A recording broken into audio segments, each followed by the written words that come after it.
Auspicia a Impacto Económico. Tu próximo 0 kilómetro está en Iruña. Concesionario oficial Volkswagen en Neuquén y Río Negro.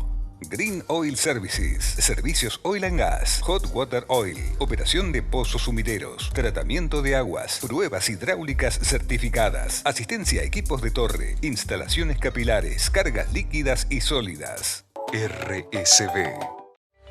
Microtrack. El tema de este bloque tiene que ver con el DNU presentado la semana pasada por el presidente Javier Milei. Las formas y el contenido lo vamos a analizar junto a Gastón Rambod.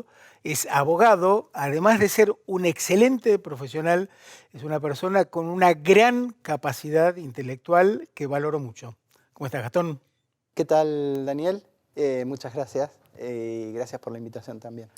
Gastón, me gustaría comenzar con las formas, con este esquema de DNU para presentar toda una serie de reformas estructurales que considero muy necesarias. Claro, comenzás por el punto débil o el punto que se está discutiendo en la sociedad hoy día, porque el DNU se puede analizar tanto en el fondo, en el contenido, como en el procedimiento. Mira, en la Constitución argentina tenemos 4 herramientas para enfrentar, o los gobiernos tienen 4 herramientas para enfrentar las emergencias. 2 de mayor intensidad que existen desde 1853 y 2 de menor intensidad incorporadas en la reforma del 94, pero que ya venían de hecho aplicándose muchos años antes. La más intensa de estas herramientas es el estado de sitio, en donde se pueden llegar a suspender garantías constitucionales.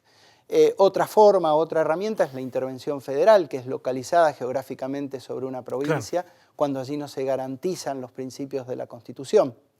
Y luego tenemos estas 2 de menor intensidad. Una es la delegación legislativa, que es cuando el Poder Legislativo le traspasa al Ejecutivo en determinadas materias potestades que son propias del Congreso y las lleva adelante el Poder Ejecutivo.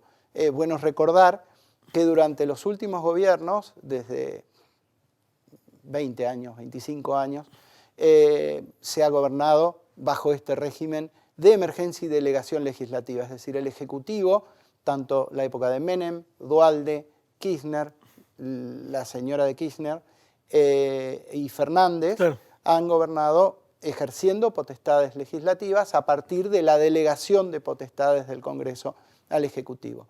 Y se agrega la última, que es la de menor intensidad, que es parecida a la delegación, pero a la inversa. Es el Ejecutivo el que dice, ante esta situación de emergencia, ante esta situación de urgencia, yo me arrogo facultades legislativas y después usted, Congreso, autorícemela o rechácela según le parezca correcto.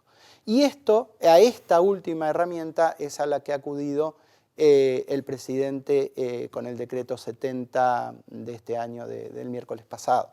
Ahora hay quienes cuestionan en cuanto a que hay puntos del DNU que no implican una cuestión de necesidad y de urgencia. Exactamente, pero lo que yo quería significar con esta introducción es que por el hecho de dictarse el DNU no nos salimos de la Constitución. Es una de las herramientas constitucionales que existen.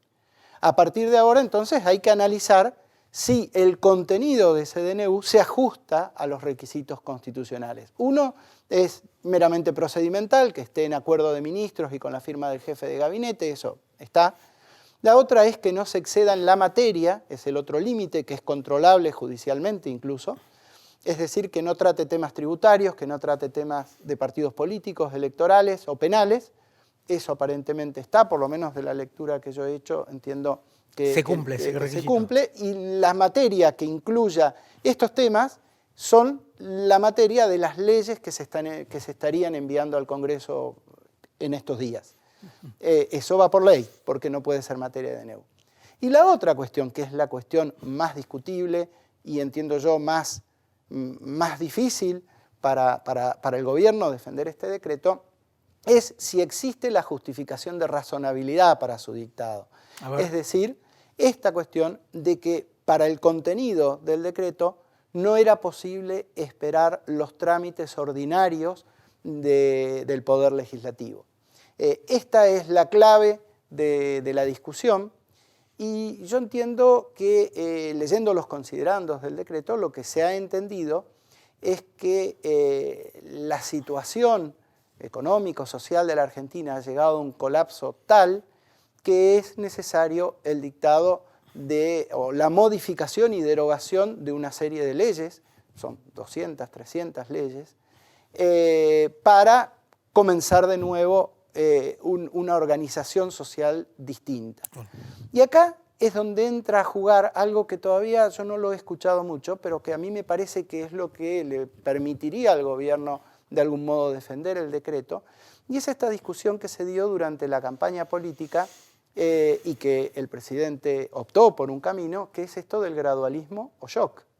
Es decir, la idea de gradualismo shock se ha dado en la campaña en el ámbito político, económico, social, pero la traducción jurídica de eso es esta. El presidente lo que está diciendo a través de este decreto es que si yo, para llevar adelante el plan económico, el cambio de las reglas de juego en Argentina, tengo que aguardar los procedimientos ordinarios del Congreso para que me derogue o modifique 360 leyes, entonces no es shock, va a ser gradualismo. Y claro, entonces no es shock. Claro. Y dice la sociedad eligió shock. La mayoría de los candidatos hablaban de shock, porque incluso el candidato por entonces oficialista también hablaba de shock. Juntos por el Cambio hablaban de shock, que era imposible volver a un gradualismo como el que intentó Macri, que intentó negociar distintas leyes y que no llegó a buen término. Entonces dijo, si se pide shock, la única forma de shock es hacerlo ya, a través de este decreto. Si yo pongo a la discusión 360 leyes en el Congreso, voy a tener gradualismo, no voy a tener shock. Entonces me parece que ahí está el punto de discusión de si se justifica la necesidad de urgencia prevista por la Constitución, de si era necesario seguir el procedimiento ordinario de formación y sanción de las leyes o si ocurre esto. Y bueno, el presidente parece decir, bueno, acá está el shock, ahora ustedes decidan porque, insisto, nos mantenemos dentro de los carriles de la República. No hay suma del poder público, como han dicho, porque si hubiera suma del poder público no habría control. Y acá hay 3 tipos de control sobre esta norma. El control ciudadano de la opinión pública, que se va a expresar de modo difuso, si se quiere, a través del voto. También puede activarse a través de una consulta popular, como se ha dicho por ahí. El control judicial, que es un control disperso, porque cada ciudadano que se considera afectado en sus derechos puede ocurrir a la justicia y decir, bueno, esta ley que se modifica a través del decreto afecta a mis derechos adquiridos o no había urgencia para su modificación y puede ser que el juez en ese caso declare inconstitucional respecto de ese punto el decreto. Y entonces en ese punto, en esa modificación legislativa no va a tener efecto. Y el otro es el control político, el control que ya debería estar llevando adelante el Congreso, porque hay un plazo muy corto para que el decreto se ponga en manos del Congreso, de la Comisión Bicameral de Seguimiento de los Decretos de Necesidad y Urgencia. ¿Cuál es ese plazo, Gastón? 10 días tiene el jefe de gabinete para llevarlo, para presentarlo a esa comisión. El tema, y esto es un poco demostrativo de que los tiempos ordinarios del Congreso no dan para modificar 360 leyes, el tema es que todavía el Congreso ni siquiera ha conformado esa comisión, es decir, que se ve que va para largo. Y la situación en que queda, digamos, el poder político de representación en el Congreso es una situación difícil, pienso yo, porque tiene 3 opciones. No jugarse, no asumir ningún costo político, que es lo que se ha hecho siempre con los decretos de necesidad de urgencia, y dejarlo en un cajón y que tenga vigencia por sí mismo, porque se requiere, para que deje de tener vigencia, se requiere el rechazo de las 2 cámaras. Claro. Entonces, dejarlo y el decreto caminaría. Eso no paga ningún costo político, si se quiere. Si va todo bien, tendrá los réditos el presidente, si va todo mal, tendrá el costo el presidente. Es lo que se hizo con Alberto Fernández. Alberto Fernández mandó más de 200 decretos de necesidad de urgencia desde 2020 hasta acá. Todos quedaron cajoneados, aprobados tácitamente. Muchos restrictivos de la libertad, ¿no? Ahora lo quiero hacer notar eso, cuando veamos el fondo, pero lo que quiero significar acá es que él fue el que pagó el costo político, Claro. no los representantes, Claro. porque no pudo presentarse a la reelección. Claro. Justamente él asumió el costo político. Entonces, eso pasa si el Congreso no dice nada. Claro. La otra chance es que lo apruebe una de las cámaras, con eso adquiere vigencia. Y la otra chance, que también es posible, es que las dos cámaras lo rechacen.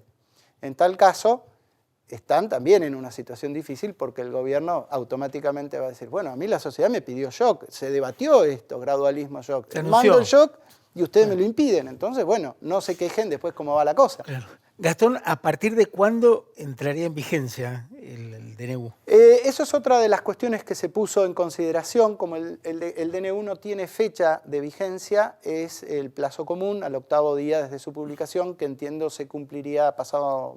Claro, el 29. El viernes 29. 29, ok. Sí, para no hacer cálculos.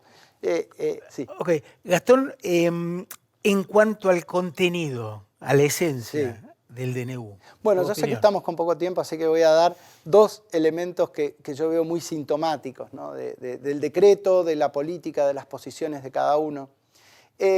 Hay cientos de decretos de necesidad y urgencia que han sido dictados los últimos 20, 30 años, incluso antes de que estuvieran reconocidos en la Constitución del 94. El del Plan Austral fue un decreto de necesidad y urgencia. Fíjate vos qué facultad legislativa, el cambio de moneda. Cambio de moneda. El del plan de convertibilidad también, y todavía no regía la Constitución del 94, es decir, cientos de decretos. La mayoría de esos decretos, o por no decir todos, siempre implicaron una restricción a los derechos de las personas, a los derechos individuales. Fíjate qué sintomático es que este es el primer decreto de necesidad y urgencia, creo yo, que amplía las libertades, que restringe el poder a quienes detentan el poder político, a los burócratas que nos traban la vida todos los días. Y este es el primer decreto en el que estamos pensando que posiblemente el poder político afincado en el Congreso lo rechace. Para mí es un síntoma de este tema de la distancia del poder con la ciudadanía.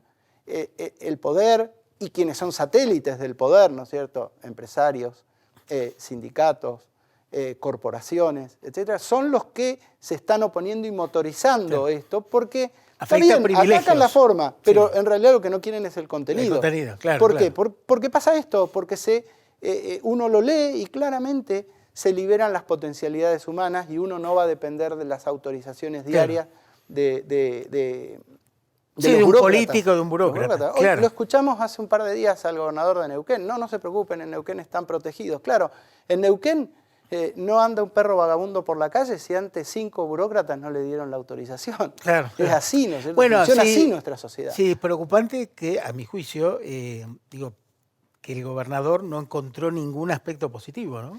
Bueno, cuando pero es justamente, eso, como decís vos, amplía libertad. Es el esquema al que nos hemos acostumbrado a vivir, ¿no es cierto? Que para llevar, el único ámbito de intimidad casi que nos queda es en nuestra casa. Y te diría, no sé, en la habitación y en el baño de nuestra casa. Sí, porque el resto está todo regulado por burócratas que constantemente están controlando nuestra vida y uno va esquivando obstáculos, tratando de encontrar ámbitos de intimidad y de libertad. Sí, bueno, yo creo que el contenido del decreto nos permite esto, nos va a permitir vivir distinto como sociedad, y eso es muy, muy plausible. Y el segundo elemento que yo te quería mostrar, que también es significativo, es esta tabla en donde uno encuentra que de las leyes que modifica o deroga este decreto de necesidad de urgencia, 82 son del gobierno de Onganía, 56 del gobierno de Videla.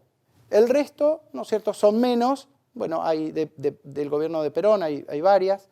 El resto son de los gobiernos democráticos. Lo que quiero significar es que la sociedad argentina, o parte de la sociedad argentina, ha vivido cómodamente con leyes de gobiernos autoritarios, y me parece que esa es la idea que tenemos que ir cambiando culturalmente, y creo que esta traducción, ¿no?, de gradualismo shock a shock, desde el punto de vista jurídico, se está canalizando a través de normas como esta. Sí, cómodamente por una cuestión de acostumbrarse, ¿no? Pero de acostumbrarse. Han tenido consecuencias negativas. Muchos de resignarse, como le pasa a uno. Sí. Eso que te decía, va tratando de esquivar los obstáculos, de cuestionarlos. Yo llevo 30 años de profesión cuestionando los actos del poder en la provincia y en la nación.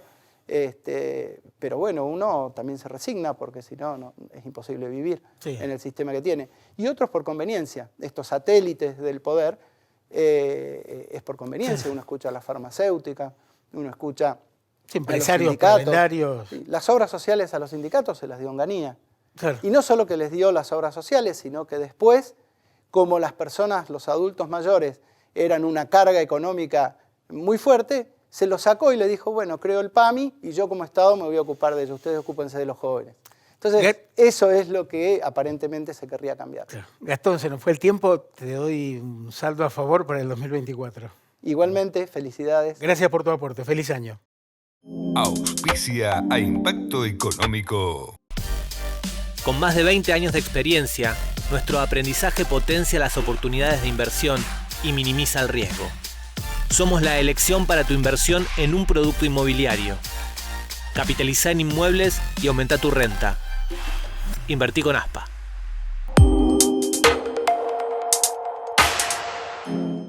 Comaseg, Seguridad Industrial Comahue, prevención de incendios, recarga de matafuegos, diseño, fabricación, montaje y mantenimiento de redes contra incendios, prueba hidráulica de mangueras, calidad certificada IRAM, comaseg.com.ar.